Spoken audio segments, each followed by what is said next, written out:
Today I had productive meetings with the leaders of the United Arab Emirates, Jordan, and Egypt, and I spoke to the Emir of Qatar to discuss developments in Gaza and to accelerate planning for the day after the fighting. I will get to those conversations in a moment, but first, let's take a step back. On October 7th, Hamas terrorists launched a terrorist attack that killed 1,200 innocent people in Israel, including 35 Americans. It was a brutal and horrific massacre. Babies and Holocaust survivors were killed. Young people who were simply attending a concert were shot dead. 240 hostages were taken from their homes. And over then the past 8 weeks, President Biden and I have been clear.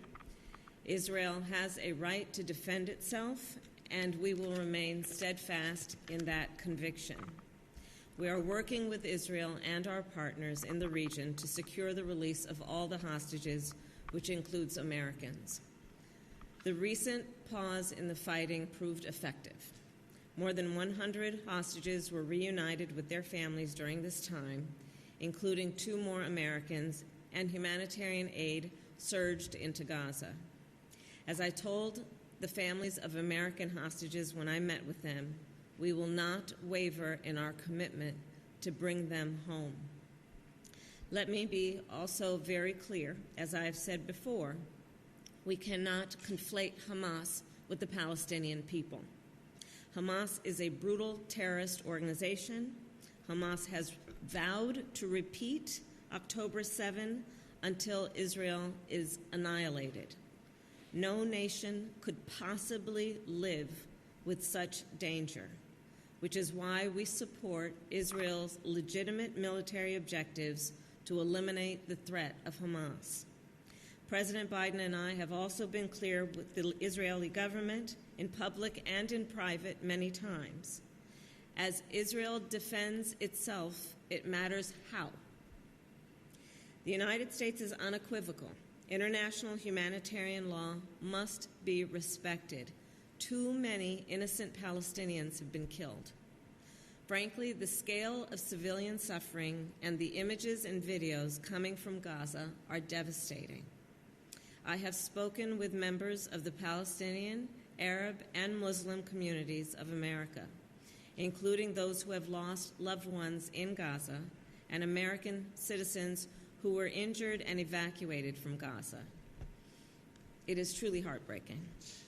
As Israel pursues its military objectives in Gaza, we believe Israel must do more to protect innocent civilians. So we all want this conflict to end as soon as possible and to ensure Israel's security and ensure security for the Palestinian people. We must accelerate efforts to build an enduring peace, and that begins with planning for what happens the day after the fighting ends. Shortly after October 7th, President Biden and I began discussions with our national security team about post-conflict Gaza. We have begun to engage partners in the region and around the world in these conversations, and this has been a key priority over the last 8 weeks. 5 principles guide our approach for post-conflict Gaza.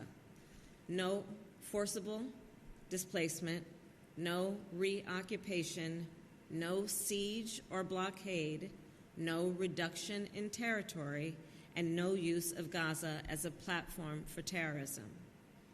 We want to see a unified Gaza and West Bank under the Palestinian Authority, and Palestinian voices and aspirations must be at the center of this work. At a certain point, the intense fighting and the phase of fighting will end, and we will begin implementing our plans for the day after. To develop these plans, then, we will continue to work with both Israelis and Palestinians. But there must also be regional consensus and support. To that end, I've had a number of in-depth conversations with Arab leaders here in Dubai. Specifically, I proposed 3 areas of focus. 1, reconstruction. The international community must dedicate significant resources to support short and long-term recovery in Gaza. For example, rebuilding hospitals and housing, restoring electricity and clean water, and ensuring that bakeries can reopen and be restocked. Second, security. The Palestinian Authority security forces must be strengthened to eventually assume security responsibilities in Gaza.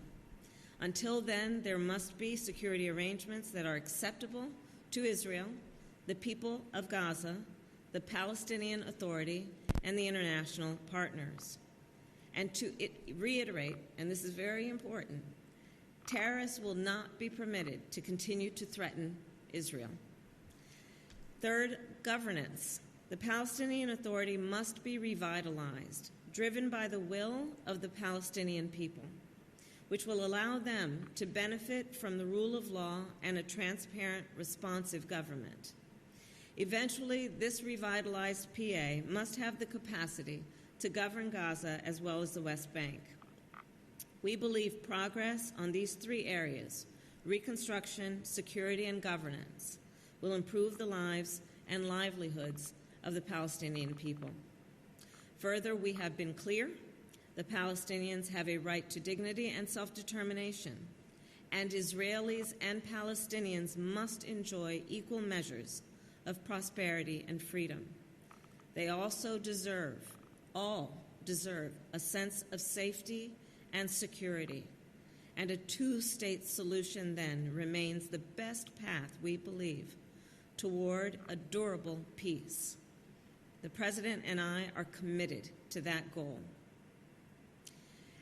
In conclusion, when this conflict ends, Hamas cannot control Gaza, and Israel must be secure. Palestinians need a hopeful political horizon, economic opportunity, and freedom. And the region more broadly must be integrated and prosperous. And we must work toward that vision. So with that, I'll take your questions. Madam Vice President, how did Qatar describe the state of hostage negotiations during your call today, and did they provide any reassurance of a truce in the next few days for the release of additional hostages? So I'm not going to reveal the details of the conversation, but I did speak with the Emir, and the work and their commitment to this work is ongoing, as is ours, and our work is ongoing to support some ability to reopen the pause and to have a deal going forward where there will be a pause so that we can get hostages out and get aid in.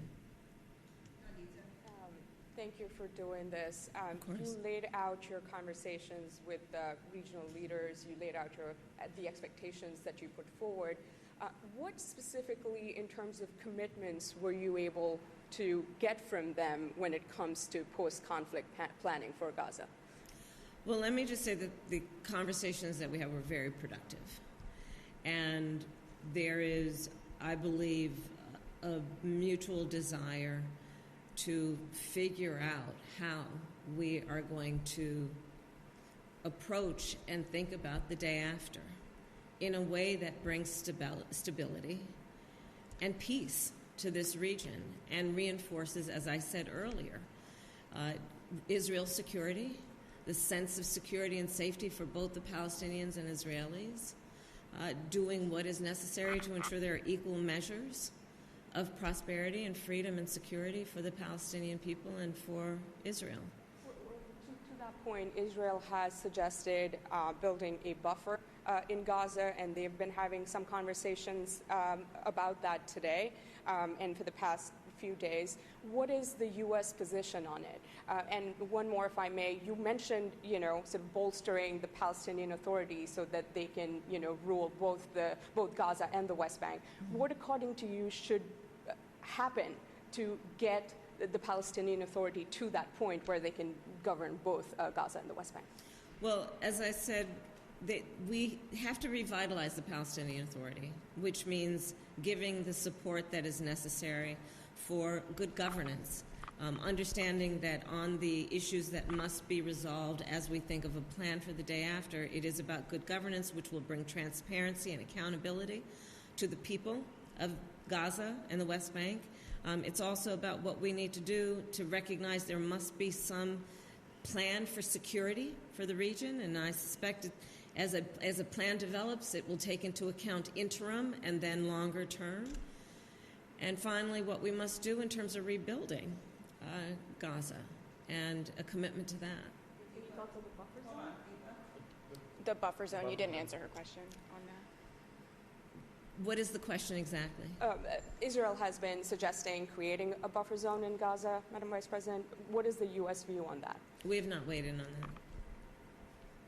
Thanks, Madam Vice President. I wanted to ask, what evidence do you have that Israel won't just be receptive to the conversations and the asks the U.S. has made in terms of protecting civilian life, minimizing harm to civilian life in Gaza, not just receptive to those asks, but actually following through and really acting on them? Do you have any evidence that Israel will listen?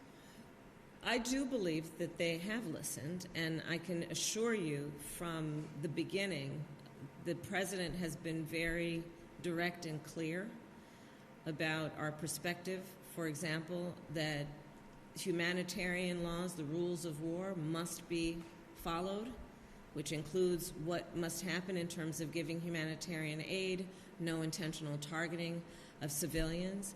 And we have been very clear also that, one, Israel has a right to defend itself, but we also must take into account that far too many Palestinian civilians, innocent people, have been killed, and Israel must do more to protect innocent civilians. To that point, in the first day after this temporary truce had ended, Israel killed 200 Palestinians, according to the Gaza Health Ministry. Is that minimizing harm to civilian life? Is that acceptable? I don't have the details to tell you exactly who was killed, but I will say this.